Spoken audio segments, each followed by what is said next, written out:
வாழ்க வையகம், வாழ்க வையகம், வாழ்க வளமுடன். குரு வாழ்க, குருவே துணை. சிந்தனையை, உடல் நலத்தை சீர் அமைத்து ஓய்வித்த குருவே வாழ்க. வாழ்க வளமுடன், வாழ்க வளமுடன், வாழ்க வையகம். கனடா ஸ்கை யோகா அறக்கட்டளையை சிறப்பாக நடத்தி வருகின்ற ஆன்மீக அன்பர்கள், குறிப்பாக பேராசிரியர் முனைவர் சிவசங்கரமையா அவர்கள் மற்றும் இந்த சிறப்பு நிகழ்ச்சியில் கலந்து தேதி பெற்று வருகின்ற அன்பர்கள் அனைவருக்கும் அருட்தந்தை வேதாத்ரி மகர்ஷி அவர்கள் சார்பாக வாழ்க வளமுடன் என்ற வாழ்த்துக்களையும் எனது அன்பு கலந்த பணிவான வணக்கத்தையும் சமர்ப்பித்து குருவின் குரல் தொடர் சிந்தனையின் 24ஆம் பாகத்தில் கவலை ஒழித்தல் தலைப்பிலே 2ஆம் வகுப்பாக மேலும் சில கருத்துக்களை நாம் பகிர்ந்து கொள்ள இருக்கின்றோம். சென்ற வகுப்பிலே கவலை பற்றிய அறிமுகம், மனித வாழ்க்கைக்கு அவசியமில்லாத ஒரு அம்சம் கவலை. இதை பற்றிய ஒரு ஆழமான சிந்தனையினால்தான் இதை படிப்படியாக பயிற்சி செய்து தவிர்க்க முடியும். இதற்கும் இறைவன் தந்த அறிவை பயன்படுத்தவில்லை என்றால் தீர்வு கிடைக்காது. அறிவை கொண்டு ஆராய்ந்து தெளிவு பெறுவதுதான் பிறவியின் நோக்கமே. அதுதான் அறிவின் சிறப்பும் கூட. அதிலேயும் தர்மசம் ஸ்தாபனாத்தாய சம்பவம் யுகே யுகே என்று கீதையிலேயே அற்புதமான கருத்து உண்டு. எப்போதெல்லாம் தர்மங்கள் அழிந்து அதர்மங்கள் மேலோங்குகின்றதோ அப்பொழுதெல்லாம் என்னை நானே பிறப்பித்துக் கொள்கிறேன் என்பது இந்த சுலோகத்துடைய தமிழாக்கம். தர்மங்கள் அழிந்து அதர்மங்கள் மேலோங்குகிறது என்று சொன்னால் இதனுடைய விளைவாக என்ன இருக்கும்? தர்மங்கள் அழிகின்ற போது சுகங்கள் குறைந்து போகும். அதர்மங்கள் மேலோங்குகின்ற போது துன்பங்கள் ஓங்கி நிற்கும். அப்போ தர்மத்தை நிலைநிறுத்துவதற்காக அதர்மத்தை அழிப்பதற்காக என்றால் என்னுடைய உட்கருத்து துன்பங்களை நீக்கி இன்பங்களை ஸ்திரப்படுத்துவதற்காக என்னை நானே பிறப்பித்துக் கொள்கிறேன். நுண் உயிரிலே இருந்த ஒரு சிரமம், அதை நீக்குவதற்கு அடுத்தடுத்து வந்த பரிணாமங்கள். ஓரிரு தாவரத்திலே இருந்த சிரமம், அதை நீக்கவே அடுத்து இரண்டறிவு புழுவாக பரிணமித்தது. ஐயறிவு விலங்கு பறவைகளுக்கு பிறகு உடல் சார்ந்த வாழ்க்கை தேவைகளை மேன்மைப்படுத்திக் கொள்ளவும், இயற்கை ரகசியங்களை தெய்வ நீதியை உணர்ந்து ஒரு முழுமையான நிறைவான பேரின்ப வாழ்க்கையை துய்ப்பதற்காகவும் இறைவனே நமக்குள் அறிவாக அமைந்திருக்கின்றான். அதனால்தான் துன்பம் வருகின்ற போதெல்லாம் அறிவு தீவிரமாக சிந்திக்க தொடங்கும். இதிலிருந்து எப்படி விடுபடுவது என்று தீவிரமாக சிந்திக்க தொடங்கும். இதுல இன்னொரு வேடிக்கை என்ன என்றால், துன்பம் வருவதற்கு முன்பு prevention is better then cure என்று சொல்கிறார்களே, அதுபோல தடுப்பு நடவடிக்கையாக ஒழுக்கத்தை போதித்தால் ஏற்பதும் இல்லை. துன்பம் வந்த பிறகுதான் அறிவுரைகள் எல்லாம் மூளையில உரைக்குமே தவிர, துன்பம் வராத வரைக்கும் நாம் என்ன சொன்னாலும் மக்கள் ஏற்க மாட்டார்கள். அதனால்தான் இன்றைக்கு உலகத்திலே நியாயவான்களை விட அதர்மவாதிகளே அதிகமாக இருக்கிறார்கள். துன்பம் வருகின்ற போதெல்லாம் கோவில் சுற்றுகிறார்கள். இறைவன் தான் துன்பத்தை தந்தான் என்பது கூட இந்த முட்டாள்களுக்கு தெரியாது. இறைவன் தான் செய்த தவறுகளுக்கு துன்பத்தை தருகிறான் என்ற தெய்வ நீதி கூட இந்த முட்டாள்களுக்கு தெரியாது. அதனால் ஏதோ இறைவன் தீர்த்து வைப்பான் என்று கோவிலை சுற்றி கொண்டிருப்பார்கள். சரி,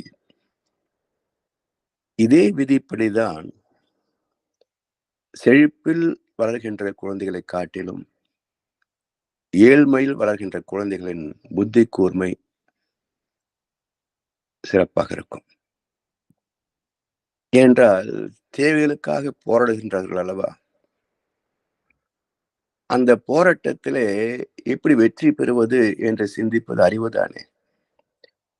சிந்திக்க சிந்திக்கத்தான் அறிவு வளர்ச்சி பெறும். தொற்றை தூறும் மணற்கேணி மாந்தர்க்கு கற்றை தூறும் அறிவு என்றார் வள்ளுவ பெருந்தகை. அது போல தோண்ட தோண்ட தண்ணீர் கிடைப்பது போல சிந்திக்க சிந்திக்கத்தான் அறிவு வளரும். நீர் நிறைந்த கழனியில் தாவரம் செழிப்பாக வளர்வது போல கண்ணீர் நிறைந்த வாழ்க்கையிலேதான் தத்துவங்கள் தெளிவாகும். அதுவே ஞானம் பெறவும் துணை செய்யும். நாடாளும் சக்கரவர்த்தியான கௌசிகன் அரச போகத்தை துறந்து தவமேற்றி விஸ்வாமித்திரராக வசிஷ்டர் வாயால் பிரம்ம ரிஷி பட்டத்தையும் பெற்றார் அல்லவா? இதை இயேசுபிரான் சொல்லுவார், ஐஸ்வர்யவான் பரலோக ராஜ்யத்தில் பிரவேசிப்பதை விட ஊசியின் காதிலே தாம்புக்கேறி நுழைவது எளிதானது என்றார். ஊசியின் காதிலே ஒட்டங்கள் நுழைவது எளிதானதுன்னு சொல்லுவாங்க. ஒரு ஆங்கில அறிஞர் சொன்னது, நான் அதை பற்றி சரிபார்க்கவில்லை. கேமல் என்ற சொல்லுக்கு 2 கருத்துக்கள். ஒன்று விலங்கை குறிப்பது, இன்னொன்று தாம்பு கயிறு என்று ஒரு ஆங்கில அறிஞர் இடத்துல சொன்னார்.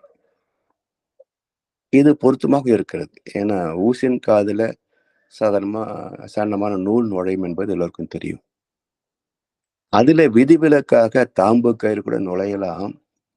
ஆனால் பரலோக ராஜ்யத்தில் வசதி உள்ளவன் நுழைவது சாத்தியம் இல்லை என்ற கருத்து தான் பொருத்தமாக இருக்கும். எதிர்பார்க்கின்ற வசதி, புகழ், செல்வாக்கு, அந்தஸ்து, கௌரவம் இவை போன்றவற்றுக்கும் இவற்றிலே நமக்கு கிடைத்தவற்றுக்கும் நிச்சயமாக பேதம் உண்டு. இருப்புக்கும் தேவைகளுக்கும் உள்ள பேதங்களே கவலைக்கு காரணம். இயற்கைக்கும் எண்ணத்திற்கும் உள்ள பேதமே கவலைக்கு காரணம். எதிர்பார்ப்புகளுக்கும் யதார்த்தத்திற்கும் உள்ள பேதமே கவலைகளுக்கு காரணம். இவற்றில் எதை அனுசரித்து போக முடியும்? நம்மை திருத்துவதா, உலகை திருத்துவதா, இல்லை ஆண்டவனைத்தான் திருத்த முடியுமா? எத்தனை பேர் துன்பம் வருகின்ற போது கடவுளுக்கு கண் இல்லை என்று நிந்திக்கிறார்கள். அதற்காக கடவுள் என்ன 3வது கண்ணியா 4வது கண்ணியா திறந்து பார்ப்போம். அப்போ கடவுளுக்கே கூட குறை கற்பிக்கின்ற மனிதர்கள் இங்கே உண்டு. தினசரி அனுபவங்களை பெறுவதற்குரிய சூழலை பழக்க பதிவுகளும் வினை பதிவுகளும் தான் உருவாக்குகின்றன. முன்வினை, தன்வினை இரண்டும் இணைந்துதான் பின்வினைக்கான எண்ணங்களை தோற்றுவிக்கின்றன. அது எப்போது நடக்க வேண்டுமோ அப்போதைக்கு அப்போது நடந்து கொண்டிருக்கிறது. கணேச அழகோ 4 வரிகளை சொன்னார். வீட்டை விட்டு வெளியில் வந்தால் நாளும் நடக்கலாம். அந்த நாளும் தெரிந்து நடந்து விட்டால் நல்லா இருக்கலாம். உன்னை கேட்டு என்னை கேட்டு எதுவும் நடக்குமா? அந்த ஒருவன் நடத்தும் நாடகத்தை நிறுத்த முடியுமா? என்ற அற்புதமான வரிகள். இதுல வீட்டை விட்டு வெளியில் வந்தால் எந்த வீடு? தாயின் கருவறை. அதுதான் நாம் வசித்த முதல் இல்லம். அந்த கருவறையை விட்டு வெளியே உலகத்திற்கு வந்துவிட்டால் இங்கே இன்பம், துன்பம், அமைதி, பேரின்பம் என்று 4ம் நடக்கும்.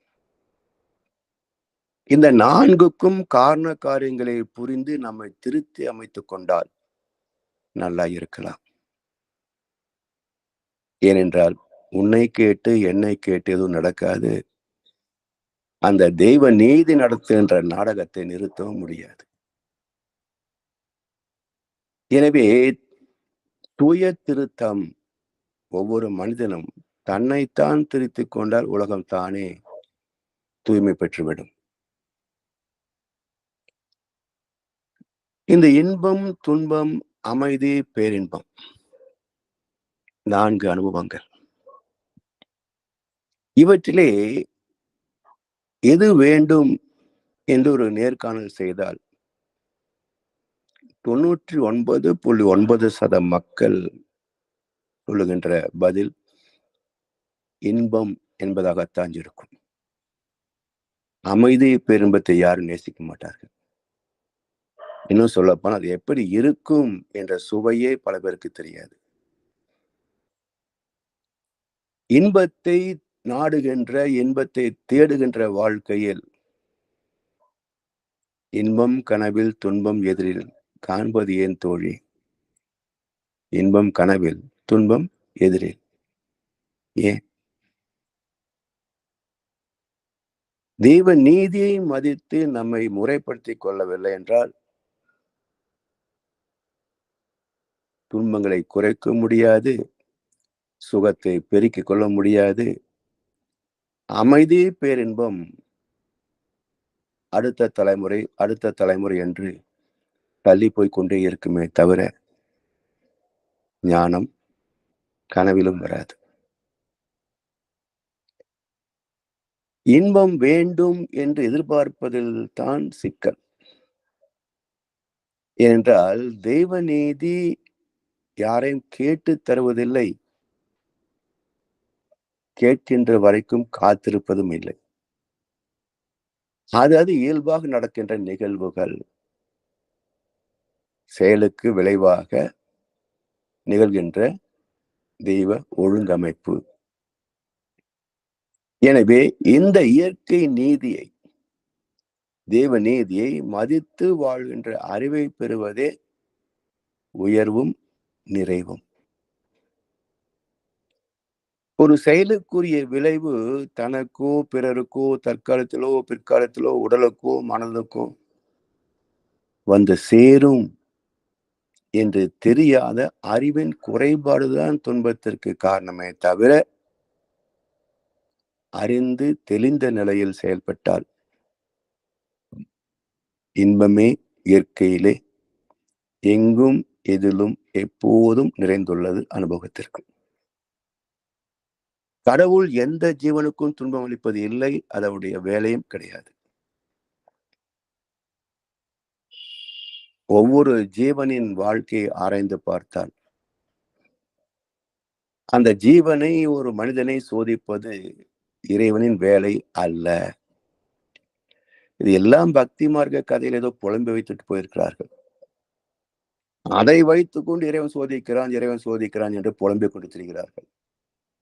அவனுக்கு என்ன வேற வேலை இல்லையா? அளப்பரிய பிரபஞ்சம், 1008 மண்டலங்கள், ஒவ்வொரு மண்டலத்திலேயும் ஆயிரக்கணக்கான கோடிக்கணக்கான சூரிய குடும்பங்கள். நாம் வாழ்கின்ற இந்த பால்வழி மண்டலத்திலேயே 10,000 கோடி சூரிய குடும்பங்கள். அவற்றிலே ஒன்று இந்த சூரிய குடும்பம், அவற்றிலே ஒரு கிரகம் இந்த பூமி, அவற்றிலே 82 லட்சம் ஜீவராசிகள், ஒவ்வொரு ஜீவனிலே கோடிக்கணக்கான ஜீவன்கள், அதிலே ஒரு இனம் மனிதன், அதிலே 800 கோடி மக்களுக்கும் அதிகம், அதிலே ஒருவன் நான். என்னை தண்டிப்பதுதான் இறைவனுக்கு வேலையா?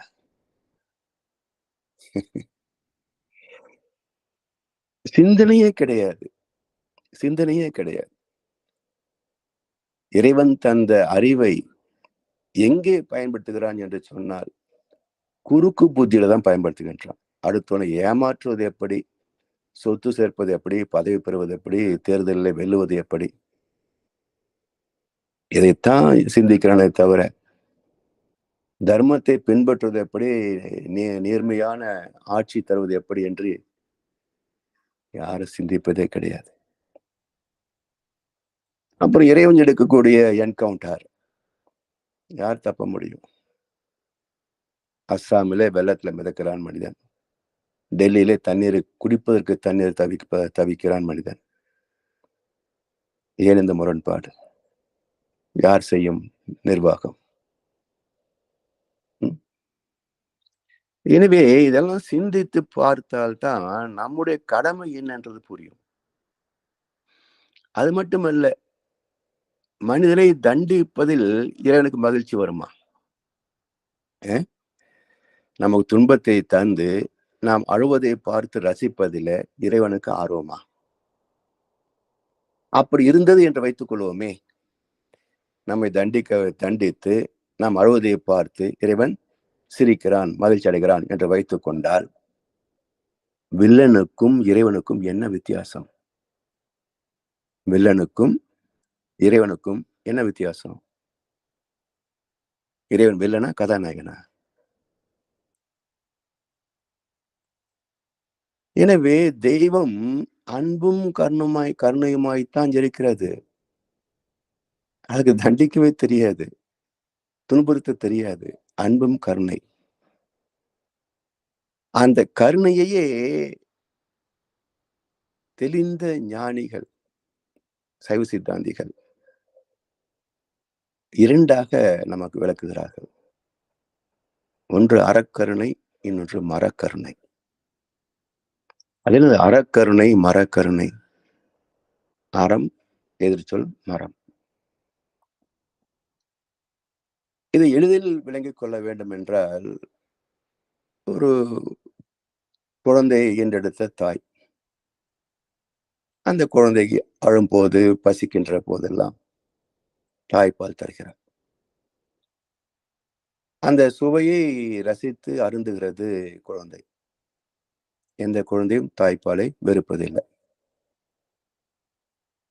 ஏதோ காரணத்தினால் குழந்தை நோய்வாய்ப்பட்டு விட்டது என்றால், அந்த நோயை தீர்ப்பதற்கு மருந்து புகட்ட வேண்டும். எந்த குழந்தையும் மருந்தை ரசித்து அருந்தாது. உதட்டை பிதுக்கும், துப்பும், வாந்தி எடுக்கும். மருந்து உள்ளே போகவில்லை என்றால் நோய் எப்படி விலகும்? அப்ப தாய் என்ன செய்கிறாள்? கையை அமுக்கி, காலை அமுக்கி, மூக்கை பிடித்து, வாயை எப்படியோ மருந்தை புகட்டு விடுகிறாள் அல்லவா? அந்த சமயத்திலே அந்த குழந்தை படுகின்ற பாட்டை பார்த்து, ஏம்மா இந்த குழந்தை இப்படி அவஸ்தைப்படுத்துற? அதுக்குதான் பிடிக்கல, இல்ல விட்டுறேன் என்று பரிந்துரைத்தால் தாய் என்ன சொல்லுவாங்க? விட்டுட்டா வியாதி எப்படி குணமாகும்? எப்படி ஒழுங்கா பால் குடிச்சு வளரும்? எப்போ இந்த மருந்து புகட்டியது மரக்கருணை. அந்த குழந்தை விரும்பி அருந்தாத மருந்தை வற்புறுத்தி, துன்புறுத்தி புகட்டியது மரக்கருணை. ஏன்? நோய் விலகினால்தான் நலமாக வளர முடியும், வாழ முடியும். எனவே இறைவனும் நீ கொண்டு வந்த கர்மவினை பதிவுகளில் இருக்கின்ற குப்பைகள் இவை. இவற்றை தூய்மை செய்வதற்காக உன்னை வற்புறுத்தி அதை சுத்தப்படுத்துகிறேன். உன்னை வலியுறுத்தி அதை சுத்தப்படுத்துகிறேன். இது கழிந்து விட்டால், இந்த துன்ப பதிவு நீங்கிவிட்டால் என்ன மிச்சம்? இடுக்கண் வருங்கால் நகுக, அதனை அடுத்தூறுவது அஃது ஒப்பது இல். துன்பம் நீங்கிவிட்டால் அந்த இடத்தை இன்பம் ஆட்கொள்ளும். நான் நிலவைப் போல தேய்ந்து வந்தேன் நீ வளர்ந்ததாலே என்று புண்ணியம் வளர்கின்ற போது பாவம் தேய்ந்து போகும். அதற்காகத்தான் இறைவன் நம்மை சுத்தப்படுத்துகின்ற கருணை செயலை தவிர அது தண்டிக்கின்ற கொடுமை செயல் அல்ல. இதை புரிந்து கொள்ளாமல் இறைவன் தண்டிக்கிறான், இறைவன் என்னை சோதிக்கிறான் என்று புலம்பிக் கொண்டிருந்தால் என்றைக்கு மாறும் இந்த வாழ்க்கை முறை? தலைமுறைகள் போய்கொண்டே இருக்கிறது, துன்பங்கள் பெருகிக் கொண்டே இருக்கிறது, திருந்துகின்ற வழியை காணவில்லை. பிறகு வாழ்க்கை எப்படி சுகமாக இருக்கும்? எனவே இறைவனின் கருணையே நம்மை மேன்மைப்படுத்துவதுதான். கவிஞர் வாலி ரொம்ப அழகா 4 வரிகளை சொன்னார். நிழல் வேண்டும் போது மரம் ஒன்று உண்டு, பகை வந்த போது துணை ஒன்று உண்டு, இருள் வந்த போது விளக்கொன்று உண்டு, எதிர்காலம் ஒன்று எல்லோருக்கும் உண்டு என்றார். மிக அற்புதமான வரிகள். நிழல் வேண்டும் போது மரம் ஒன்று உண்டு, பகை வந்த போது துணை ஒன்று உண்டு, இருள் வந்த போது விளக்கொன்று உண்டு, எதிர்காலம் ஒன்று எல்லோருக்கும் உண்டு. அந்த எதிர்காலத்தை நம்பித்தானே வாழ்ந்து கொண்டிருக்கின்றோம். நாளைக்கு திருத்தம் வரும் என்று இன்றைய குறைகளை சகித்துக் கொள்கிறோம். நாளைக்கு வசதி வரும் என்று இன்றைய வறுமையை சகித்துக் கொள்கிறோம். இப்படித்தான வாழ்க்கை. இதை சிந்தித்து பார்க்கின்ற போது நிழல் வேண்டும் போது மரம் ஒன்று உண்டு. பசி வந்த பிறகு உணவு வரல, உணவு வந்த பிறகுதான் ஜீவனை தோன்றினோம். உணவு வந்த பிறகுதான் ஜீவனை தோன்றியது. அதனால்தான் இறைவனை எப்படி பெருமைப்படுத்துறாங்க? கல்லினுள் தேரைக்கும் கருப்பை உயிருக்கும் உள்ளுணவே தந்து காக்கும் Dayalan. It is providence because it provides. இறைவன் பெரும் கொடையாளன். ஏன்? அவன் கொடுத்து கொண்டே இருக்கிறான், நம்மிடத்தில் எதையும் எதிர்பார்ப்பதில்லை.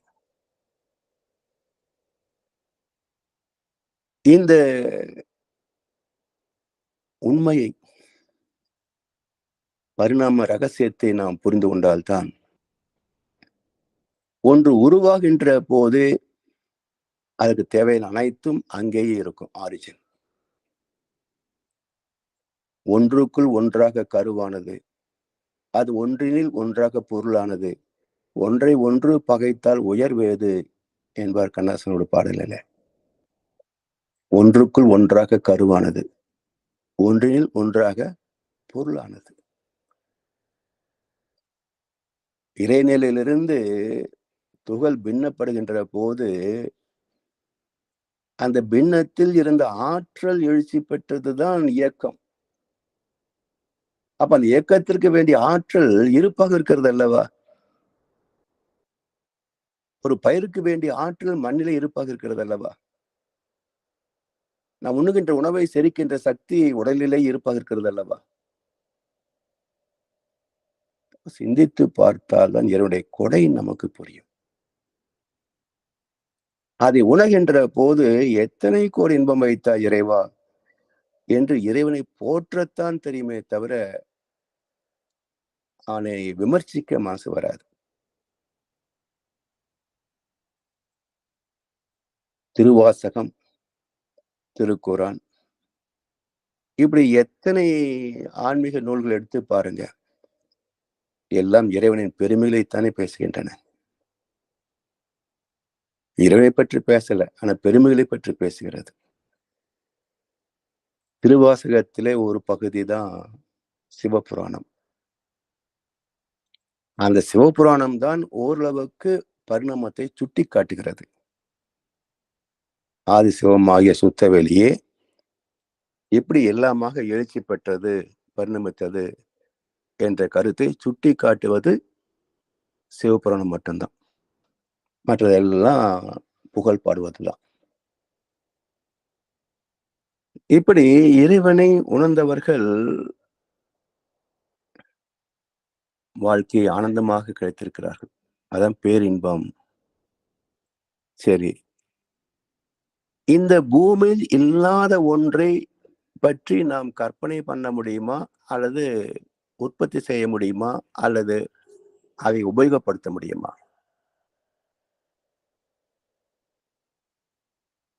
எல்லாம் இந்த பூமிக்குள் இருக்கின்ற விஷயங்கள் தான். பூமியை கடந்து எதுவுமே கிடையாது. எல்லாம் இந்த பூமிக்குள் இருக்கின்ற விஷயங்கள் தான்.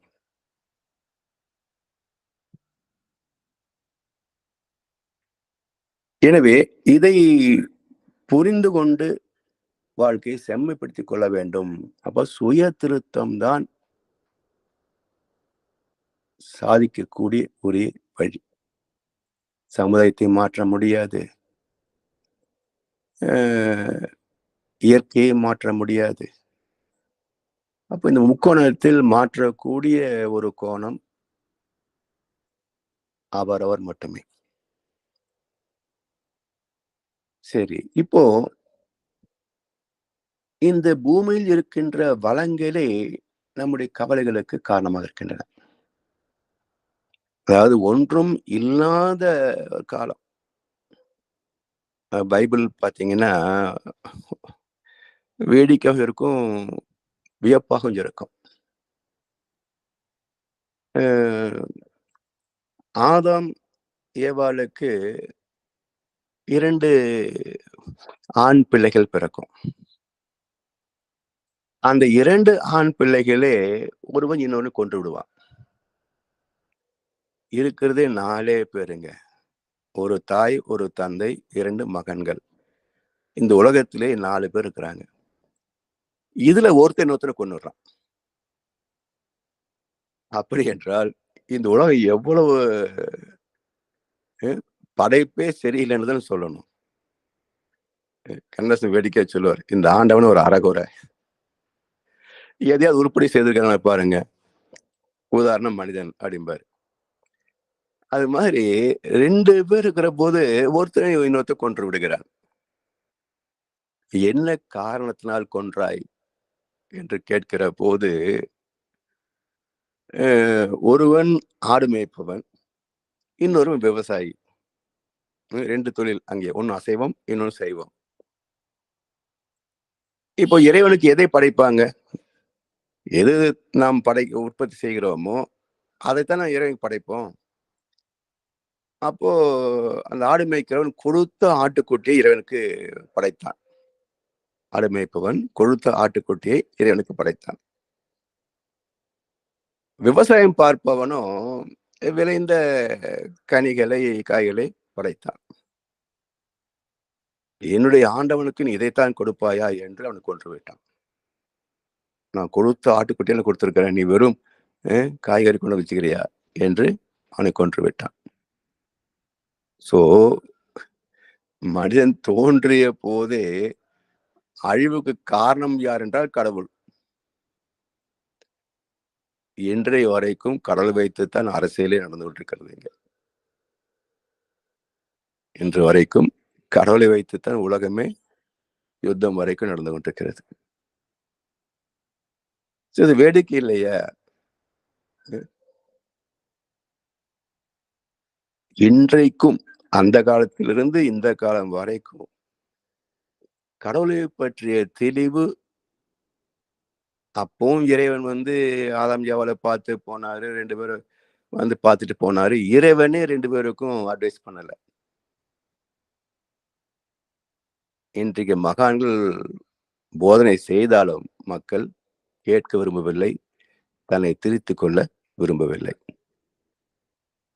சோ இந்த அவலம் தொடர்ந்து வந்து கொண்டிருக்கிறது பல 1000 தலைமுறைகளாக. எப்போ மாறப்போறோம்? மாறாமல் வாழ்க்கை சுகப்படாது, கவலையும் தீராது. சரி.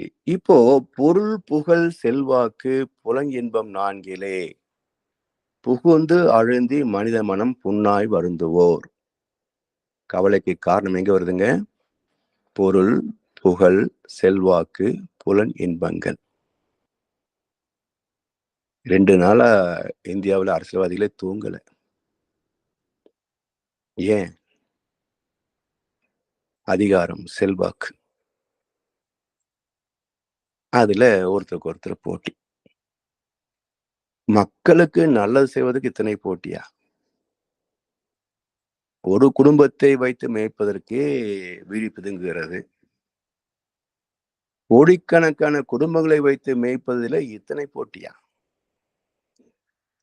உள்ளபடி சொல்லப்போனால், மக்களாக ஒரு நல்லவனை பார்த்து, "நீதான் எங்களுக்கு தலைவன் இருக்க வேண்டும்" என்று அவன் காலிலே விழுந்து ஆட்சியை தரணும். ஏன்னா, அவ்வளவு பிக்கல் பிடுங்கல் இருக்கு நிர்வாகத்துல. அப்ப இதை ஏன் போட்டி போட்டு விரும்புகிறார்கள் என்றால், அதில கிடைக்கின்ற சுகபோகங்கள். Ego satisfaction. அதனால ஏதோ மக்களுக்கு நல்லது செய்வதற்காகத்தான் நான் தேர்தல் நிக்கிறேன்னு சொல்லி பேசிக்கொண்டாலும்,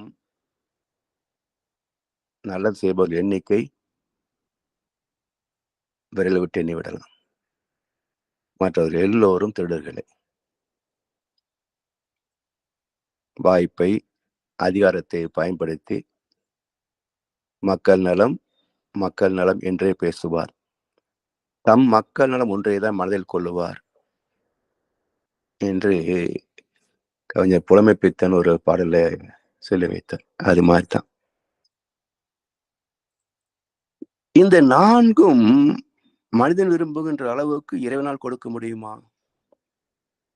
பொருள், புகழ், அதிகாரம் அல்லது விரும்பிய அளவுக்கு தூய்க்கக்கூடிய ஆற்றல் மிக்க புலன்கள், ஞானேந்திரியங்கள், கர்மேந்திரியங்கள் இறைவன் கொடுக்க முடியுமா யாருக்காவது? அப்படியே தருவ வைத்துக் கொண்டாலும் மனிதனுடைய ஆசைக்கு எல்லை கோடு எங்கே? அகிலமெல்லாம் கட்டி ஆளினும் கடல் மீதிலே ஆணை செலுத்த நினைவர் என்று தானே ஆசி சிரமத்துல பார்த்தோம். அப்போ ஆசைப்படும் அளவுக்கு கவலைகள் பெருகிக் கொண்டே போகும். ஏன்னா ஆசைப்பட்டது கிடைக்கவில்லை என்றால் ஒன்று கோபம், நேர் எதிர்பக்கம் கவலை. வேற என்ன விளைவு வரும்? எனவே ஆசைப்படும் அளவுக்கு கொடுப்பதற்கு இயற்கை வளங்களும் போதாது, இறைவனாலும் முடியாது. ஏன் என்றால் மனம் எல்லையற்ற ஆற்றலுடையது. மனதுக்கு எல்லைக்கோடு கிடையாது. அதனால் மனதை திருப்திப்படுத்தவும் முடியாது. எனவே வாழ்க்கையை சிந்தித்து பார்க்க வேண்டும். எதெல்லாம் நமக்கு கவலை தருகிறதோ அதை நீக்கிக் கொள்வதற்கான வழிவகை என்ன என்பதை சிந்திப்பதற்காகத்தான் இறைவன் நமக்கு அறிவாக வந்திருக்கின்றான். அந்த அறிவை கொண்டு சிந்தித்து பார்க்க வேண்டும். உடல் நோய்களுக்கு காரணம் என்னங்க? நோய் வந்தா கவலை தானே. என்ன காரணம்? யாரோ செய்த பாவத்துக்கா நமக்கு நோய் வரும்? காயம் ஏற்படலாம் அடிதடையில, இல்ல உயிர் போகலாம். ஆனா நோய் கொடுக்க முடியுமா யாராவது? எந்த எதிரியாவது ஒருவனுக்கு நோய் கொடுக்க முடியுமா? அதுவும் கொடுத்தாங்க கொரோனா இல்லையா? எதிரி அல்ல, உலகத்துக்கே எதிரி. எனவே இறைவனுடைய அறிவுரையை நாம் கொஞ்சம் கவனிச்சு பார்க்கணும். ஏனென்றால் கவிஞர் கண்ணதாசன் அழகா ஒரு கவிதையில சொல்றாரு பாருங்க. ஒரு 4 வரி மட்டும் சொல்றேன். பிறப்பின் வருவது யாதென கேட்டேன். பிறந்து பார் என இறைவன் பணித்தான். படிப்பென சொல்வது யாதென கேட்டேன். படித்து பார் என இறைவன் பணித்தான். அறிவென சொல்வது யாதென கேட்டேன். அறிந்து பார் என இறைவன் பணித்தான். அன்பெனப்படுவது யாதென கேட்டேன். அழித்துப் பார் என இறைவன் பணித்தான். பாசம் என்பது யாதென கேட்டேன். பகிர்ந்து பார் என இறைவன் பணித்தான். மனையாள் சுகமெனில் யாதென கேட்டேன். மணந்து பார் என இறைவன் பணித்தான். பிள்ளை என்பது யாதென கேட்டேன். பெற்று பார் என இறைவன் பணித்தான். முதுமை என்பது யாதென கேட்டேன். முதிர்ந்து பார் என இறைவன் பணித்தான். வறுமை என்பது யாதென கேட்டேன். வாடிப்பார் என இறைவன் பணித்தான். இறப்பின் பின்னது யாதென கேட்டேன். இறந்து பார் என இறைவன் பணித்தான். வாழ்க்கை முடிஞ்சதுங்களா? அனுபவத்தேதான் அறிவது வாழ்க்கையெனில், அனுபவத்தேதான் அறிவது வாழ்க்கையெனில், ஆண்டவனே நீ எதற்கு என்று கேட்டேன். ஆண்டவன் சற்றே அருகிலே நெருங்கி, அந்த அனுபவம் என்பதே நான் தான் என்றான். அனுபவம் என்பதே நான் தான். இதே பட்டுக்கோட்டை கல்யாண சுந்தர் சொல்லுவார், நாளும் ஒவ்வொரு பாடம் கூறும் காலம் தரும் பயிற்சி. நாம் பெறுகின்ற ஒவ்வொரு அனுபவமும் இறைவன் தருகின்ற பாடம். எனவே இயற்கை அளிக்கின்ற பாடத்தை கவனிப்பவர் சிலரே. கவனிக்க தவறுவதால் அறியாமையில் செய்த செயலுக்குரிய துன்பம் வந்த போதும் மீண்டும் அதே துன்பம் அளிக்கின்ற செயலையே செய்கிறார்கள்.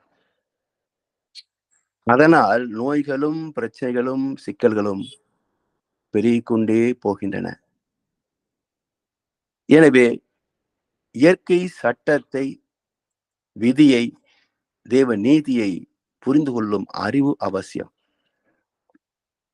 உடலை பற்றி தெரிந்து கொண்டால் நோய்களை விலக்கிக் கொள்ளலாம். மனதை பற்றி தெரிந்து கொண்டால் ஆசைகளை, எண்ணங்களை முறைப்படுத்தி விடலாம். பிறகு வாழ்க்கையில் என்ன மிச்சம்? இன்பமே மிகுதி.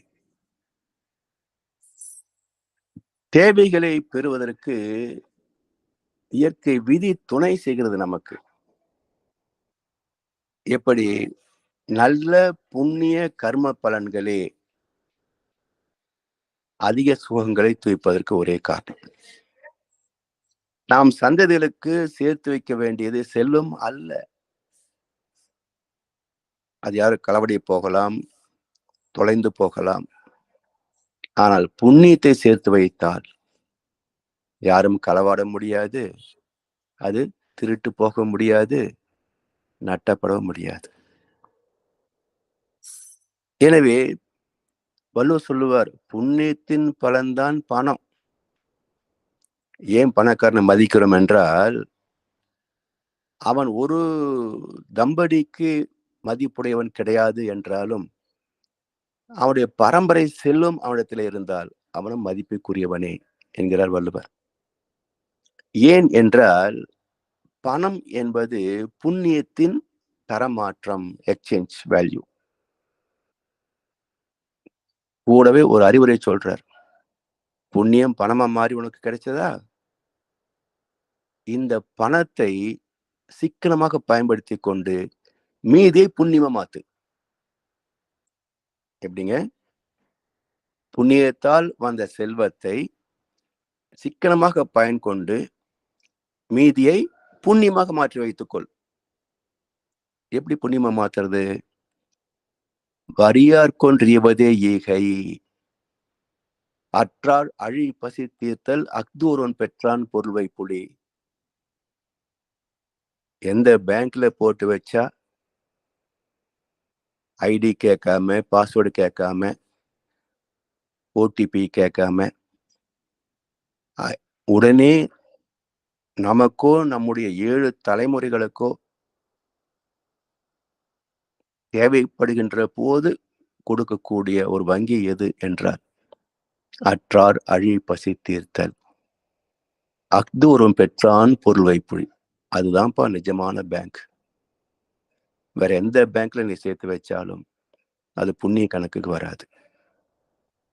எனவே money is exchange value of புண்ணியம், குட் கர்மா. இதை புரிந்து கொண்டு விட்டோம் என்றால் ஓரளவுக்காவது தர்மத்தை மதிக்கின்ற மனம் இருக்கும். சமுதாயத்திலே தர்மம் ஓரளவுக்காவது நிலைத்திருக்கும். இந்த அறிவே இல்லாத காரணத்தினால்தான் எப்படியோ பொருளை தேடினால் போதும், பதவியை அடைந்தால் போதும் என்று எந்த பாவத்தையும் துணிந்து செய்கிறார்கள். அப்போதைக்கு தெரியாது, ஆனா பின்னாலே தெரியும். ஆனா தெரியக்கூடிய இடம் 3வது தலைமுறையோ 5வது தலைமுறையோ இருக்கும். அவனுக்கு என்ன தெரியும் பாவம்? இவன் செய்த அயோக்கியத்தனம் எல்லாம். அவன் கடவுளை குத்தம் சொல்லுவான், நான் யாருக்கும் ஒரு தவறும் பண்ணலையே, என்னையே ஆண்டவன் சோதிக்கிறான் என்று அவன் புலம்பிக்கிட்டு இருப்பான்.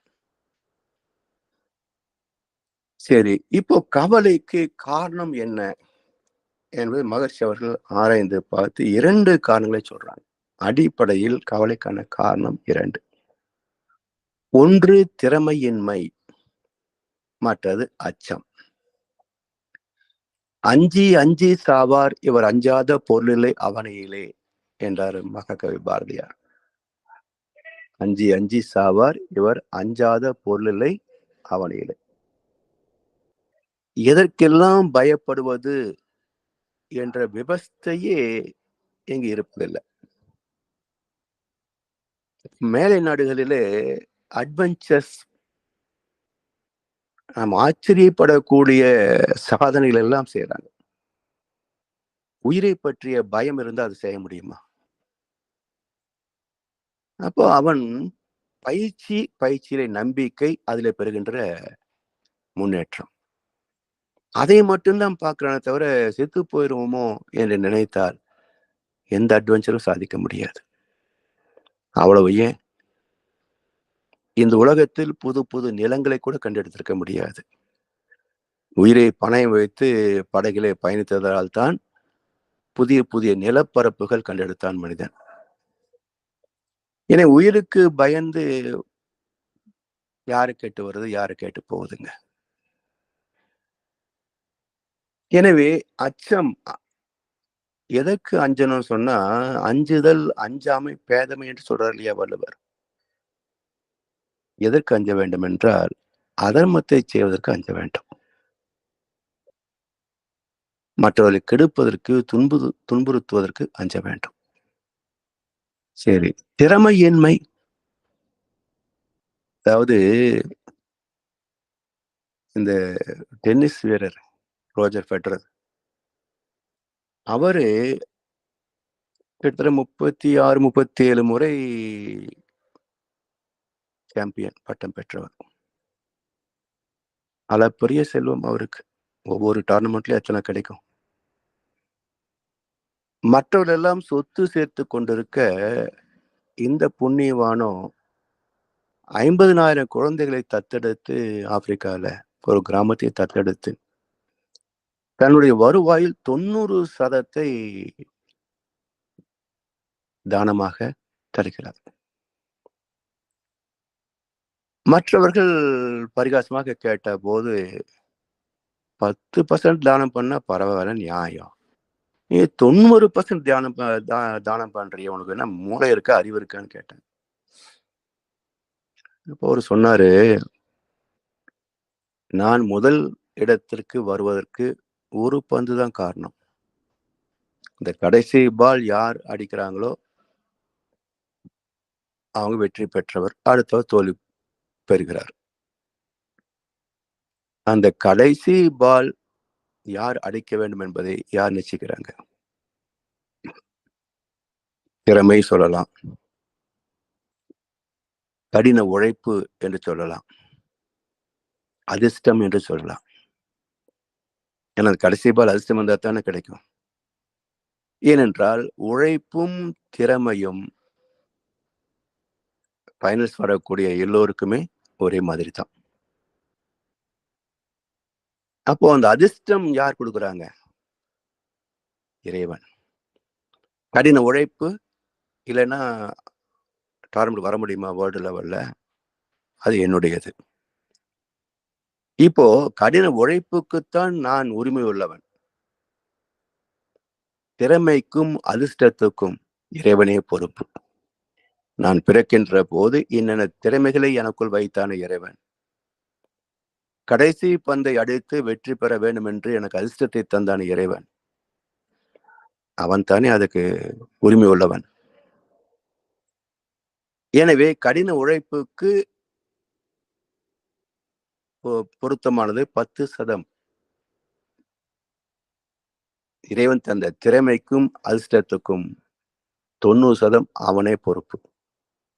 அந்த 90% தான் அவனுடைய குழந்தைகளாகிய இவர்களுக்கு நான் உதவி செய்கிறேன் என்று கர்மயோகம் பேசுகின்ற இந்தியாவில் இருக்கின்ற யாரும் செய்யாத ஒன்றை தர்மத்தை போதித்த இந்தியாவில் இருக்கின்ற யாரும் செய்யாத ஒன்றை பைபிள் மட்டுமே படிக்கின்ற ஒருவர் அங்கே செய்தார். அதை பாராட்டுகின்ற மனம் கூட பல பேருக்கு கிடையாது. இந்தியாவுல பல பேருக்கு தெரியாது இப்படி ஒன்று அவர் செய்கிறார் என்பது கூட இங்க தெரியாது. ஏன்னா இங்க தான் ₹10 கொடுத்தா ₹1000 விளம்பரம் பண்ணிப்பாங்களே. அவங்க விளம்பரம் செய்யாம நன்மையை செய்தால் யாருக்கு தெரியும்?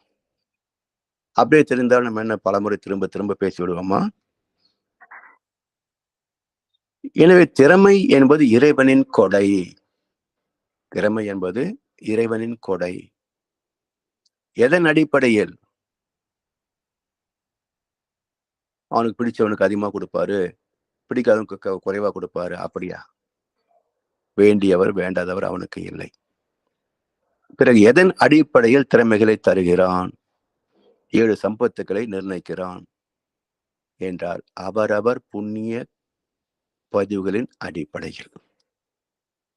ஒவ்வொரு தலைமுறையிலையும் எவ்வளவு புண்ணிய கணக்கு இருக்கிறதோ அதற்கு தகுந்த பலாபலன்களை இறைவன் நிச்சயிக்கின்றான். அதனால் திறமை இல்லாதவனுக்கு கூட நன்மைகள் வந்து சேரும். புத்தியுள்ள மனிதர்கள் வெற்றி காண்பதில்லை. வெற்றி பெற்ற மனிதர்கள் புத்திசாலி இல்லை. உண்மைதானே? எனவே புண்ணியமே வாழ்க்கையின் சுகபோகங்களுக்கு அடிப்படை. திறமையின்மை, அச்சம் என்ற 2 கோட்பாடுகள். திறமை எல்லோருக்கும் ஒரே மாதிரி அமையாது. காரணம், எல்லோருடைய புண்ணிய பதிவுகளும் ஒரே அளவில் இருப்பது இல்லை. இப்போ இது புரியாத காரணத்தினால பெற்றோர்கள் அனைவரும் படிக்கின்ற அவர்களது பிள்ளைகள் 100க்கு 100 மதிப்பெண் பெற வேண்டும் என்றுதான் ஆசைப்படுகிறார்கள். இப்போ ஒரு பள்ளியில எல்லா பிள்ளைகளும் 100க்கு 100 வாங்கிவிட்டால் அடுத்த ஹையர் எஜுகேஷன் கல்லூரிக்கு போகிறோம். எல்லோரும் 100க்கு 100 மதிப்பெண் வாங்கி கொண்டு நின்றால் யாருக்கு அவங்க இடம் தருவாங்க? அப்ப என்ன செய்வாங்க? நான் ஒரு தேர்வு வைக்கிறேன் என்று என்ட்ரன்ஸ் எக்ஸாம் வைத்து அதிலே வடிகட்டி விடுவார்கள்.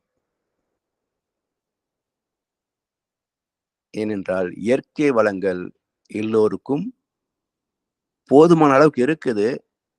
ஆனால் ஆசையின் காரணமாக அதிகமாக அள்ளிக் கொள்கிறார்கள். அந்த போட்டி தான் இந்த கல்விக்கு அடிப்படை. போட்டி இல்லைன்னா கல்வி எதுக்குங்க? இல்லையா? திறமைகளை வளர்த்துக் கொள்கிறார்களே, அந்த போட்டி எதுக்காக? தர்மத்தின்படி அதிகமாக எடுப்பதற்காகத்தானே இந்த தகுதி வளர்த்துக் கொள்கிறாங்க. திறமை உள்ளவன் உயர் பதவி வகிக்கலாம். அது ஒரு துறை தானே. இப்ப அரசியலில் என்ன தகுதி? 10 கொலை செய்திருக்கணும், 100 வழக்கு நீதிமன்றத்தில் இருக்கணும், எல்லாவற்றும் தப்பிக்கிற திறமை இருக்கணும். அவன் நீ அரசியல்வாதி. அப்படித்தானே? தொழிலதிபருக்கு என்ன படிப்பு தேவை? படிக்காத இடத்திலே படித்த பல இளைஞர்கள் வேலை பார்க்குறாங்க சம்பளத்துக்கு.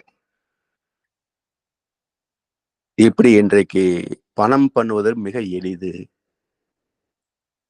படித்து பணம் பண்ணணும்னு சொன்னதான் மிக பெரும் போட்டி. இந்த பணம் பண்றவங்களையும் கிடைச்சதுல அவனுக்கு திருப்தி கிடையாதுங்க. அவன மாதிரி இவன மாதிரி கம்பேரிட்டிவ் டிமாண்ட்ஸ். அதுல நிம்மதி தொலைந்து போகும். அப்ப வாழ்க்கையை புரிந்து கொள்ளவில்லை என்றால் நிம்மதிக்கு உத்தரவாதம் கிடையாது. கவலைகள் சாஸ்வதம். கவலைகள் நிரந்தரம். எனவே திறமையை ஏற்றுக்கொள்ள வேண்டும். சரி, நமக்கு திறமை இவ்வளவுதான். அவருக்கு திறமை அதிகம். அவரு அதுக்கு தகுந்த இடத்துலதான் நிற்பார். எனக்கு இது போதும் என்று சமமாக ஏற்றுக்கொண்டு விட்டால், அதாவது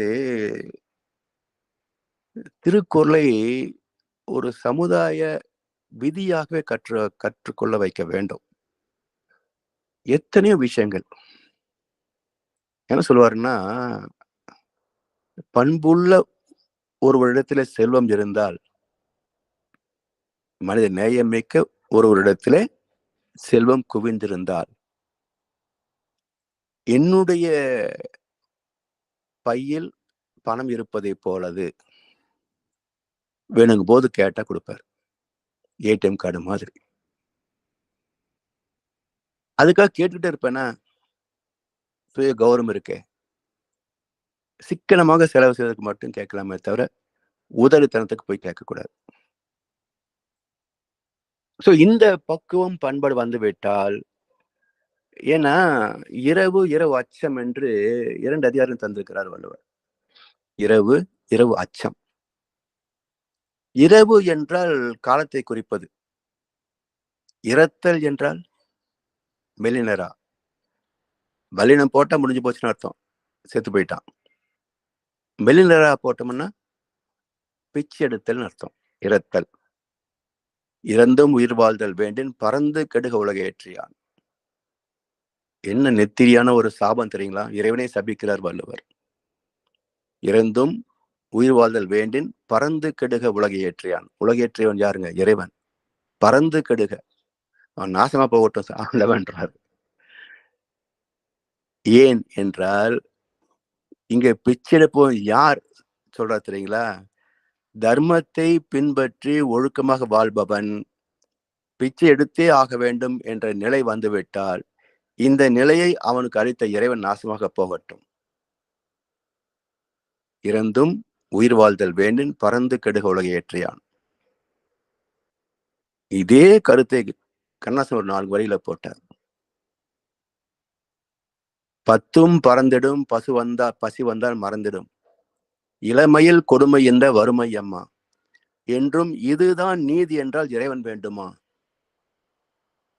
இதுதான் வாழ்க்கை என்றால் பிறகு இறைவன் எதுக்கு? இல்லையா? அப்போ துன்பப்படுவர்களுக்கு துன்பத்தை கொடுக்கணும். நன்மை செய்பவர்களுக்கு நன்மை கொடுக்கணும். அப்படி இது அந்த வேலையை இறைவன் செய்யவில்லை என்றால் அவன் இருந்தா என்ன, இல்லாட்டி என்ன? இதெல்லாம் சிந்தித்து பார்த்தால்தான் இறைவனும் புரிந்து கொள்ளலாம், இயற்கையும் புரிந்து கொள்ளலாம். சாமி ரொம்ப எளிமையா சொல்லுவாங்க. ஒரே தரமான விதை, ஒரே மண்ணு, ஒரே தண்ணி, ஒரே சூரியன், ஒரே காத்து. ஆனா அந்த விதைகள் முளைத்து வருகின்ற போது ஒவ்வொரு தளிரும் ஒவ்வொரு மாதிரி இருக்கும். ஏன்?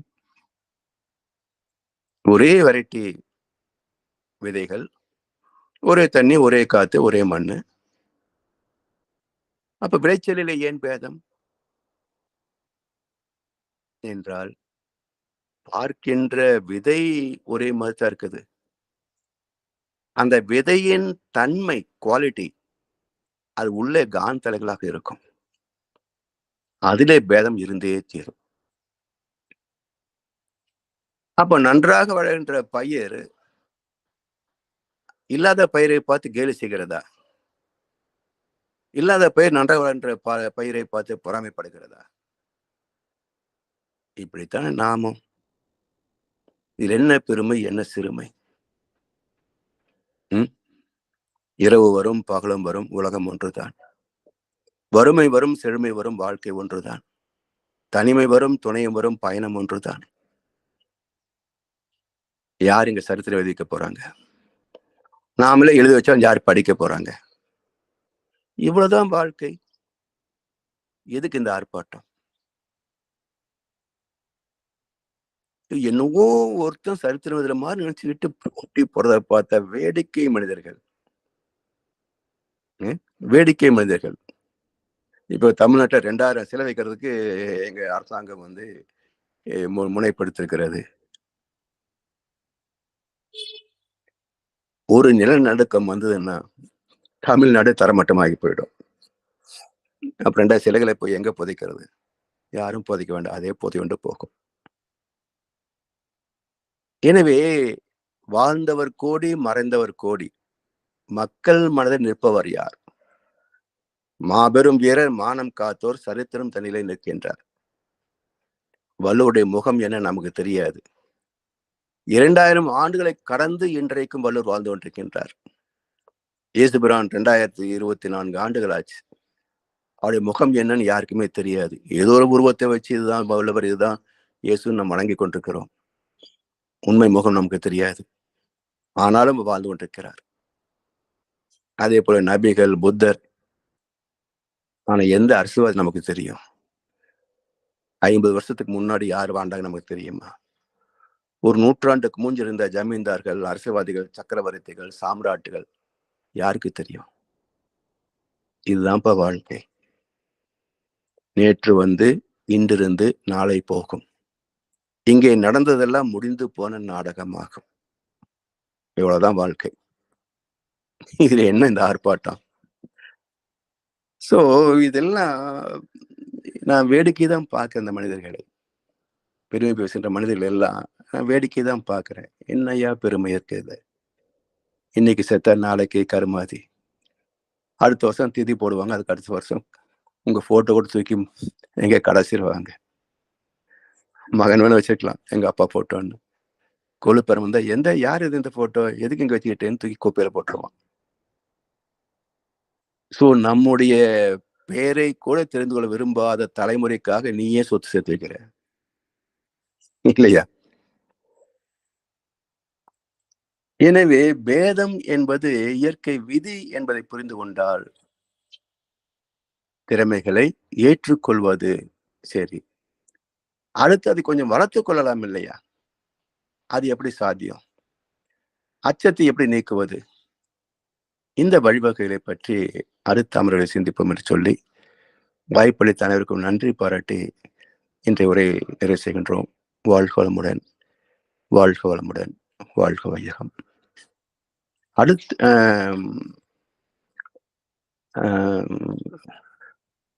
ஐயா, நான் அடுத்த வகுப்பு 10ஆம் தேதி திங்கட்கிழமை வரும் இல்லையா?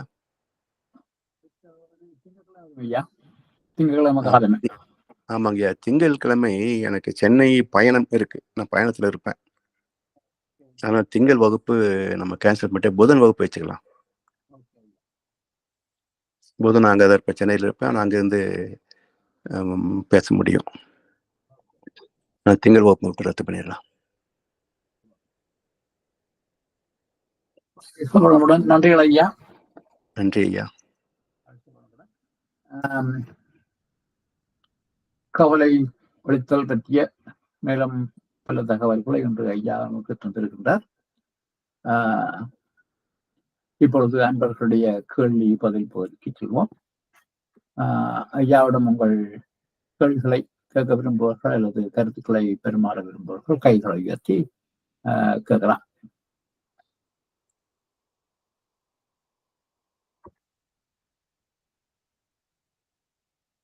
ஜனாரையா. ஐயா வாழ்க வளமுடன். வாழ்க வளமுடன் ஐயா. சிறப்பான சிந்தனை ஐயா. எனக்கு இன்றைக்கு கொஞ்சம் கூட அதுல அட்டென்ஷனா இருந்தேன்னு சொல்லி சொன்னா, இந்த மதிநுட்பம் பற்றிய திறமையின்மை அதில் பற்றிய கேள்வி எப்பவுமே என் மனதை துளைச்சு கொண்டே இருக்கும். ஏன் சிலருக்கெல்லாம் நிறைய மெமரைஸ் பண்ணக்கூடியதா இருக்குது, எல்லாருக்கும் அதை பற்றி இதுன்றது இல்லை. இல்லாட்டி சில பேருக்கு அந்த பிறப்பிலேயே செல்வம் அமைஞ்சிடுது. அவை எழுது இந்த வாழ்நாளே பல பயன்படுத்தாம விடுறது வேற விஷயம். ஆனால் அவ சில விட அவைக்கு செல்வம் அமைஞ்சிடுது நிறைய இருக்கத்தக்கதா. சிலர் சரியா பயன்படுத்தினா சரியா பயன்படுத்துறது இல்லை. நீங்க சொன்ன மாதிரி இப்ப அதுல புண்ணியத்தை சேர்க்கணும்ன்ற மாதிரி. அப்ப ஏன் இதெல்லாம் அவன் உண்மையில போன ஜென்ம கர்மாக்கண்ட விளைவு ஐயா, இந்த ஜென்மத்திலே அவருக்கு பணக்காரனாவோ அல்லது புத்தி கூர்மை உள்ளவர்களாவோ இருக்கிறது? கேள்வி. 7 தலைமுறை கணக்கு இருக்கு இல்லையா? அப்போ 6 தலைமுறைகளின் சஞ்சித கர்மா முன்வினை, இந்த தலைமுறையின் பிராப்த கர்மா தன்வினை. இந்த முன்வினையும் தன்வினையும் சேர்ந்துதான் நாம் சந்திக்க வேண்டிய பின்வினைக்கான வெற்றி தோல்விகளை நிச்சயிக்கின்றன. அப்ப இந்த 6 தலைமுறையுடைய தாக்கத்தை நம்ம இன்னைக்கு சந்திக்கிறோம். அது நமக்கு பிராப்த கர்மமாக மாறிட்டே வரும். அப்போ ஒவ்வொரு தலைமுறையிலையும் தர்மத்தை சார்ந்தே வாழ்ந்து வந்தால் எந்த தலைமுறையிலையும் நமக்கு துன்பமே வராது, வாய்ப்பே கிடையாது. அப்ப நம்ம இதெல்லாம் குறைபடுகிறது என்றால், நலத்தின்கண் நாரின்மை தோன்றின் அவனை குலத்தின்கண் ஐயப்படும் என்றார் வள்ளுவர் பெருந்தகை. ஒரு மனிதனுக்கு வந்து சேர வேண்டிய நன்மைகளிலே குறை வருகிறது என்றால் அவருடைய பரம்பரையே காரணம் என்று தீர்ப்பளித்தார் வள்ளுவர். அப்ப 6 தலைமுறைகளுடைய புண்ணிய பதிவுகளே ஒரு மனிதனின் வாழ்க்கை தரத்தை நிச்சயிக்கிறது. அதனால அறம் சார்ந்து வாழ்வதுதான் நமக்கும் நம்முடைய சந்ததிகளுக்கும் பாதுகாப்பு, நன்மைகள் எல்லாமே. அப்பையா இந்த கர்ம வினப்பாயின்ற விளைவுதான் இந்த எவ்வளவு சிலர் படிச்சாலும் டியூஷனுகள் எல்லாம் போய் படிச்சு படிப்புல கவனம் செலுத்தினாலும் அவைகள் சிறமைக்கு அந்த முன்னேறதுக்கே ஒரு வழி இல்லாம இருக்கிறது. ஆமா, அது மட்டும் இல்லைங்க ஐயா. சில பேர் கடினமான உழைப்பு எடுத்து தகுதி படித்திருப்பாங்க, நல்ல படிப்பு அறிவு இருக்கும், தகுதிக்கு தகுந்த வேலை கிடைக்காது, உழைப்புக்கு தகுந்த கூலி கிடைக்காது. இப்போ இந்த திரைப்பட நடிகர்கள் எடுத்துக்கொள்ளுங்களேன். இந்த யோகி பாபுன்னு ஒருத்தர் இப்ப வந்திருக்கிறார், காமெடியன். இவருக்கு முன்னாடி செந்தில்னு ஒரு காமெடியன் இருந்தாரு. இவங்களுக்கு என்ன முக லட்சணம் இருக்குன்னு சினிமால சேர்த்தாங்க. ஒரு காலத்துல அந்த அழகு இல்லைன்னா சினிமா பக்கமே நீ கன்னடை பார்த்து இல்லையான்னு கேட்பாங்க. நாகேஷ் திரைத்துறைக்கு வந்த போது உனக்கெல்லாம் எதுக்கப்பா இந்த ஆசை, நீ முகத்தை மூஞ்சில் கன்னடையை பார்த்து இல்லையான்னு கேட்பாங்க. ஏன்னா அவருக்கு முகத்துல அம்மை தழும்புஞ்சு இருக்கும். இன்னைக்கு அதோட கொடுமையான ஒருத்தர் வில்லனா வருவார். முகத்துல ஃபுல்லா தழும்புகள் உள்ள ஒருத்தர் வில்லனா வருவார். அப்ப இவருக்கெல்லாம் எப்படி வாய்ப்பு கிடைக்கிறது? அவருடைய கர்ம பயன். அதே திறமையுள்ள நடிகர்களுக்கு வாய்ப்பு கிடைக்காது, புகழும் கிடைக்காது. அப்ப அந்த இடத்துல யார் வைக்கிறாங்க? இது போல தகுதிக்கு தகுந்த வேலை கிடைக்காது, உழைப்புக்கு தகுந்த ஊதியம் கிடைக்காது. இதெல்லாம் பாவத்தின் சம்பளம்.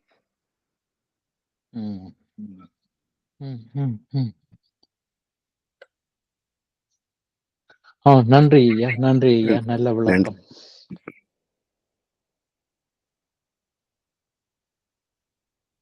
நான் ஒரு கேள்விக்கிறேன். கவலையோடு அப்ப இந்த வாழ்க்கையில் நமக்கு கிடைக்கின்ற வெற்றியோ தோல்வியோ அனைத்தும் இந்த புண்ணியம் பாவத்தை பொறுத்து 6 தலைமுறைகளில் ஏற்பட்ட புண்ணியங்கள் பாவத்தை பொறுத்தது. அப்ப மொத்தத்திலே பதிவுகளே எங்களோட வாழ்க்கையை தீர்மானிக்கின்றது என்றால், இந்த எனக்கு கேள்வி ஒன்று இருக்கு ஐயா. இந்த எனக்கு நானாக செய்வதற்கு ஏதாவது சுதந்திரம் இருக்குதா? ஃப்ரீ வில் என்று சொல்லுவார்கள். பதிவுகளே உங்களுக்கு பலன்களை தந்துடாது. புண்ணிய பதிவு பிளஸ் உழைப்பு. பதிவு இருக்குது, ஆனா ஒண்ணும் செய்யலை அப்படின்னா யாரு வீட்டுக்கு வந்தா நமக்கு நன்மைகள் கொடுப்பாங்க இல்லைங்களா? புண்ணியம் இருக்குது, ஆனா எதுவும் செய்ய மாட்டேன், வீட்டில் உட்காந்துருப்பேன் அப்படின்னு சொன்னா எந்த மேன்மையை நாம் பெற முடியும்? எந்த செல்வம் வீடு வந்து சேரும்? ஸோ பதிவு பிளஸ் உழைப்பு ரெண்டு செஞ்சாதான். இல்லைன்னா பதிவு இருந்தாலும் கூட பயன் தர முடியாது. ஏன்னா செயலிலே விளைவாக தெய்வ ஒழுங்கமைப்பு. செயலைன்னா எப்படி விளைவு வரும்? புண்ணியம் இருக்குது, பேங்க் பேலன்ஸ் இருக்குது, கையெழுத்து போட்டத்தானே பணம் கொடுப்பான் இல்லைங்களா? ஃபார்ம் ஃபில்அப் பண்ணலன்னு கூட யாரும் ஃபில்அப் பண்ணி கொடுப்பாங்க, கையெழுத்து நான் போட்டதானே பணம் கொடுப்பான். அந்த உழைப்பு வாரதுக்கு கொடுப்பனவு இருக்கணுமே ஐயா. அது முயற்சி. முயற்சி இல்லாத ஜீவனை கிடையாது. பசிச்சா எந்திரிச்சு போறோம் இல்ல, சாப்பாடு எங்க இருக்குன்னு. முயற்சி இருக்கும், அதை பயன்படுத்தாத சோம்பேறித்தனம் கூடாது. முயற்சி செய்வதற்கு எல்லாத்துக்கும் ஒரு அடிப்படை தாக்கம் இருக்கும். உணர்ச்சி, தேவை, முயற்சி எல்லாத்துக்கும் தாக்கம் இருக்கும். அதை சோம்பேறித்தனம் ஓவர்டேக் பண்ண விடக்கூடாது.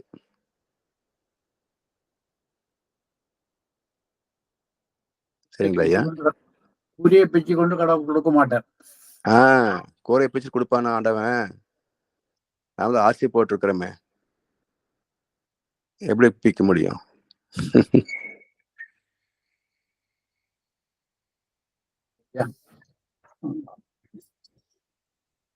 வேறு கேள்விகள் இல்லை. அன்பர்களுக்கெல்லாம் கேள்வி வர்றது இல்லைங்க ஐயா. மற்ற அன்பர்களுக்கெல்லாம் கேள்வி வர்றது. சிந்திக்க, கேள்வி கேட்கணும். கேள்வி கேட்க தாங்கக்கூடாது. ஒருவர் கேட்கக்கூடிய கேள்வியில் எல்லோருக்கும் பயனாகும் இல்லையா? புரிந்து கொண்டால் கேள்வி நிச்சயமா வரும். அப்ப அந்த சந்தேகத்தை கேள்வி கேட்டு தெரிந்து தெளிவு பெற்றாதான் எதுவுமே நமக்கு கிளாரிட்டி சரியா இருக்கும். இந்த சமுதாயத்துல கேள்வி கேட்க விட மாட்டாங்க. கேள்வி கேட்காதுன்னு தான் சொல்லுவாங்க. கேள்வி கேளுங்கன்னு சொல்ற ஒரே இடம் மனவளக்கலை மன்றங்கள் தான்.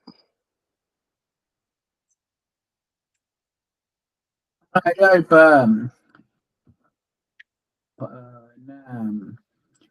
பதிவின்படிதான் வாழ்க்கை நிர்ணயிக்கப்படுகின்ற வருகின்ற போது அதை ஏற்றுக்கொண்டு வாழ்றது என்பது மிக கடினமான ஒன்று. அதுதான் பக்குவம் வேணும்ன்றாங்க. பக்குவம். இப்போ நீங்க கிராமப்புறத்துல எல்லாம் பாருங்களேன், நகர்ப்புறத்து மக்களை விட அவங்க வசதி குறைவா தான் இருக்கிறாங்க. ஆனா அடுத்தவனுக்கு ஒரு தேவை என்றால் உடனே மனமும் எடுத்து கொடுப்பாங்க. ஒன்றும் வேண்டாம், நீங்க மால்ல போய் ஒரு பொருள் வாங்கினீங்கன்னா 1 கிராமுக்கும் கூட கணக்கு போட்டு காசு வாங்கிடுவான். இதே உழவர் கிராமங்கள்ல உழவர்கள் கடை வச்சிருப்பாங்க. அங்க போனா 100 கிராம் கொசுருன்னு கொடுப்பாங்க இலவசமா. அப்ப எங்கே செல்வம் சேர்கிறதோ அங்கே அக்யூரசி என்ற பேர்ல மனித நேயமே இல்லாம போயிடும். ஆனா இல்லாத சாதாரண மக்களிடத்துல 1 கிலோ வாங்கினீங்கன்னா கூட அள்ளி போடுவாங்க கையில, எடுத்துட்டு போங்க அப்படின்னு. சோ அந்த கருணை மனம் அவங்ககிட்ட இருக்குது, இவங்ககிட்ட ஏன் இல்லை?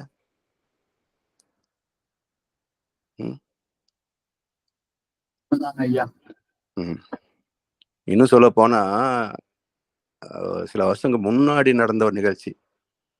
இங்க கிருஷ்ணா ஸ்வீட்ஸ்னு ஒரு பெரிய ஸ்வீட் கடை இருக்குங்கய்யா. அதை வாங்கின போது அந்த அட்டையோடு சேர்த்து 1/2 கிலோ போட்டோம். நான் கேட்டேன், இந்த அட்டை 50 கிராம் இருக்குமே, இது உங்களுக்கு காஸ்ட் 1 கிலோ அட்டை 50 ரூபாய் தான் இருக்கும். இந்த ஸ்வீட் 450 ரூபா கிலோ, 450 ரூபா. 50 ரூபா எடை உள்ள அக்கட்டை 450 ரூபா எடை உள்ள ஸ்வீட்டோட கம்பேர் பண்ணி அந்த எடைக்கு போட்டிங்கன்னா எப்படி நியாயம் அது? இல்லை சார், எங்களுக்கு இப்படிதான் போட சொல்லியிருக்கிறாங்க. எனக்கு ஸ்வீட் தான் 1 கிலோ வேணும், அட்டையெல்லாம் கேட்கலையே. அதுக்கு ஒரு கண்டெய்னர் கொடுக்க வேண்டியது உன்னுடைய கடமை. ஸோ பிறகு எதை மாற்றினாங்களே தெரியல. இது அப்போ ஆரம்பத்தில் டிஜிட்டல் ஸ்கேல் வந்த புதுசுல இருந்த ஒரு கதை இது.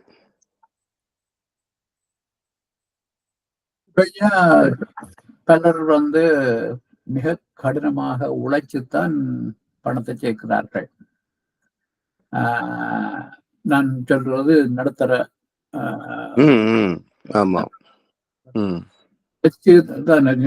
கடுமையாக உழைச்சுத்தான் அவர்கள் ஏதோ வசதியை கொஞ்சம் சேர்த்துக் கொள்கிறார்கள். அவர்கள் அந்த வசதியை பின்னடி காலத்துக்கும் தேவை என்ற நிலைமை இருக்கிறது.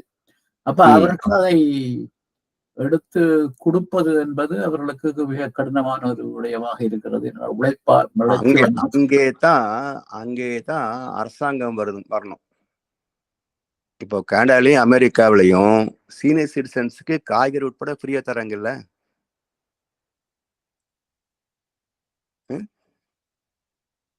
எல்லா ஹோட்டல்ல கூட கன்செஷன் தர்றாங்க. 60 வயதுக்கு மேல போனா 70 60 70 போனா ஹோட்டல்ல கூட பில்லுல வந்து கன்செஷன் தர்றாங்க.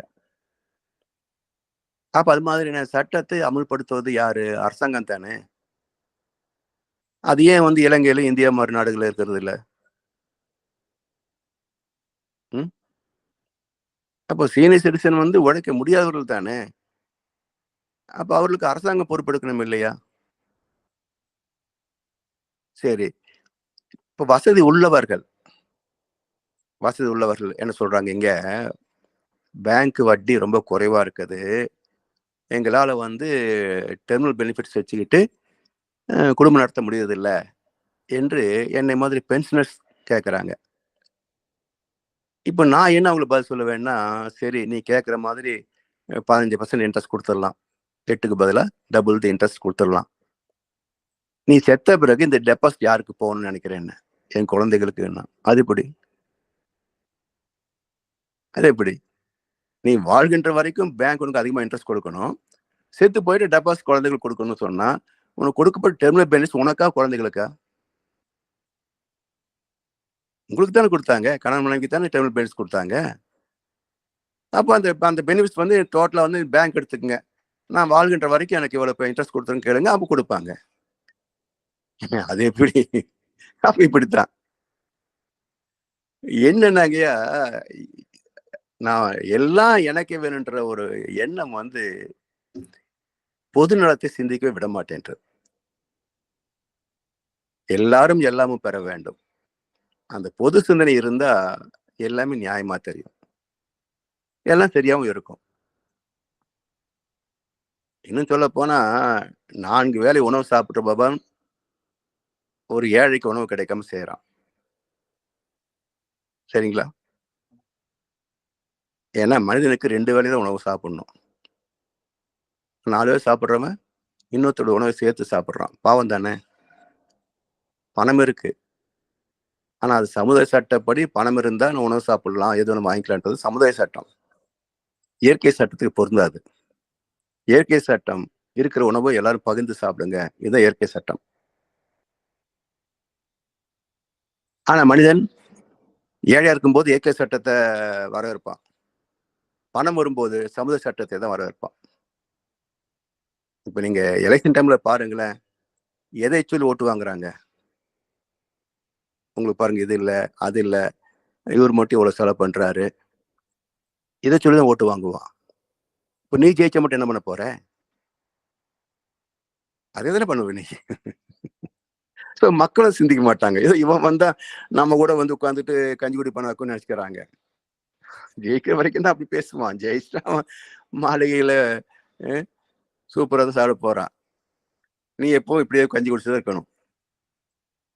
கஞ்சி குடிப்பதற்கு எல்லாரும் அதன் காரணங்கள் இவை என்னும் அறிவும் இல்லார், பஞ்சமோ பஞ்சம் என்று இதன் பரிதவித்தே தினம் துடி துடித்தே நெஞ்சு பொறுக்குதில்லை இந்த நிலை கட்ட மனிதன் நினைந்து விட்டார் பாரதியார். அறிவு கட்ட ஜென்மங்கள் ஐயா. நீங்க பணக்காரனை பார்த்து பொறாமப்படுறதும் பைத்தியக்காரத்தனம், ஏழைகளை பார்த்து இறக்கப்படுவதும் பைத்தியக்காரத்தனம். They deserve for that, அவ்வளவுதான்.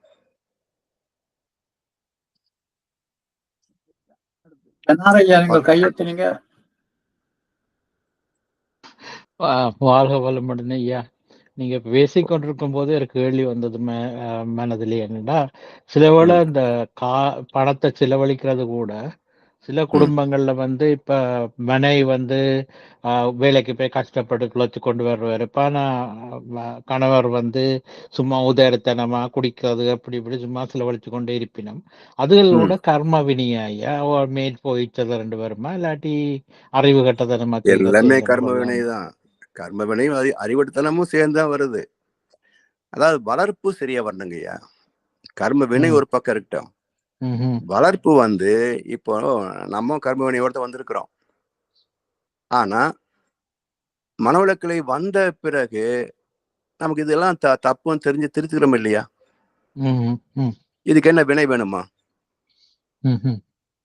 சோ சிந்திக்கின்ற அறிவு வேணும் இருந்த போதும் இல்லையா?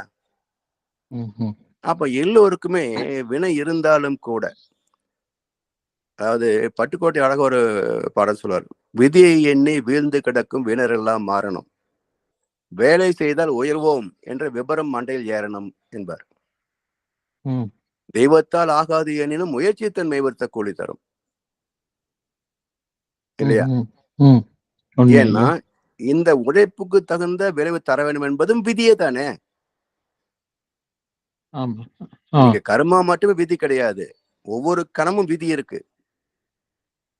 கர்மா விதி வறுமை என்று இருந்தாலும் இன்றைக்கு நான் கடினமாக உழைத்தேன் என்று சொன்னால் இந்த விதிக்குரிய பலன் வரணும் அல்ல. அந்த மெய் வருந்த கூலி தரும் என்றும் என்ன, அதான் திறமைக்கு தகுந்த வேலை இல்ல, உழைப்புக்கு தகுந்த கூலி இல்லைனாலும் கூலி இருக்குல்ல. ஆமா ஐயா, கூலி இல்லாம யாரும் வேலை வாங்குறது இல்லையே. நான் இப்ப பார்க்க போனா அந்த மனவளக்கலைக்கு வந்து அதுல மகர்ஷி தந்த தத்துவங்களை ஃபாலோ பண்ணி அதன்படி நடக்க அட்லீஸ்ட் முயற்சி பண்றது கூட ஒரு பூர்வ ஜென்ம புண்ணியம் என்றுதான் படுகிறது. ஆமா, எத்தனையோ பேர் இதை கேட்டிருக்கணும், ஆனா அதை கடந்து போய் கொண்டிருக்கணும். அதுல வந்து என்ன சொல்றது, அந்த தெய்வம் வந்து குரலை கொடுக்கும், அதை கேட்க வேணும் இருந்து என்று சொல்லாம அதை அப்படியே கடந்து போறாக்களும் இருக்கணும் இந்த லைஃப்ல. அதேதான். வாழ்க வளமுடன். நன்றி ஐயா. நன்றி ஐயா. வாழ்க வளமுடன். நன்றி ஐயா. நாங்கள் இதுடன் நிறைவு செய்வோம். வாழ்க வளமுடன் ஐயா. இன்றைய குருவின் குரல் பாகம் 24 இந்த சிறப்பு சிந்தனை உரையை வழங்கிய பேராசிரியர் பழனிசாமி ஐயாவுக்கு நன்றி தெரிவிப்பது, ஐயாவுக்கு ஒரு வாழ்த்து தெரிவிப்போம். முதல்ல பேராசிரியர் பழனிசாமி ஐயா.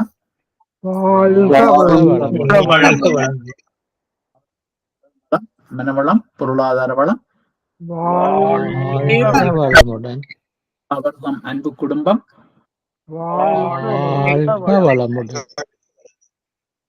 வேதாத்திரிய தொண்டு,